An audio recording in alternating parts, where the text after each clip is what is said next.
এই দেখেন একটা জিনিস, মানে গুনাহ করতে কষ্ট করা লাগে জানেন, কিছু না করলেই গুনাহ হয় না। ধরেন আপনি মদ খাবেন না, এটাই আপনার ইবাদত। এটা কি খাবেন না ভাই? নামাজ পড়তে যেরকম বলছে ওটা বলছে যে খাইও না, তার মানে আপনার কষ্ট কি বলেন তো ভাই? খাবেন না, এতে কি কষ্ট? তো তাইলে আমরা তো খাচ্ছি, আমরা তো খাচ্ছি। এই যে ছেলেগুলো 5-10টা মেয়েকে দেখে এইভাবে ওইভাবে, কখন রাতের 11টা বাজে কারে বাইর করবে, কখন মোবাইলে কারে ন্যাংটা করে বসে বসে ছবি দেখবে, খালি এই ধান্দা, এই ফিকিরে ঘুরে। ও ভাই, তোমার শরীরে যতটুক যৌবন আছে না, ওটুকুই আল্লাহ যতটুক দিছে যৌবন, ওটুকুই।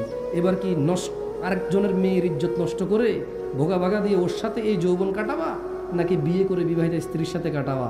একটুকুই যৌবন, বুঝছো? যেরকম তোমার কাছে 100 টাকা থাকলে 10 টাকা খরচ করে ফেলে আর কত থাকে? ধরেন এক লোকের কাছে 100 টাকা আছে, কত আছে? 5 টাকার মদ খেলো, কি খেলো? 5 টাকার গাঁজা খেলো, কি খেলো? গাঁজা। 5 টাকা দিয়ে তারপরে 5 টাকা দিয়ে সে মুত খেলো, কি খেলো? 5 টাকায় ঘু খেলো, কি খেলো? 5 টাকা ছিঁড়ে ফেলে দিছে। এভাবে তার 25 টাকা চলে গেলে আর কত থাকে? কত থাকে? আর বাকি 25 টাকা দিয়ে সে কি করলো? এইভাবে পেঁচায়া সিগারেট জ্বালায় খাইয়ে ফেললো। বাকি 25 টাকা কি করলো?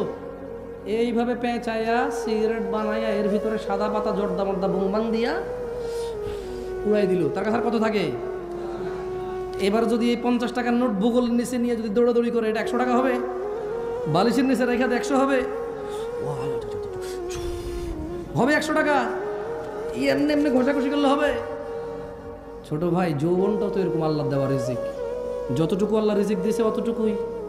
এখন আজে বাজে কাজে নষ্ট করবা, আজে বাজে কাজে নষ্ট করবা, পরে তোমার স্ত্রী বঞ্চিত হবে, ওখানে তুমি লাঞ্ছিত হবা, ওখানে তুমি কথা বলার জন্য তোমার অতটুকু তোমার সৎসাহস থাকবে না, তোমার বউ তোমার উপরে চিল্লাবে, কারণ তুমি তোমার রিজিক আগেই নষ্ট করে বসে আছো।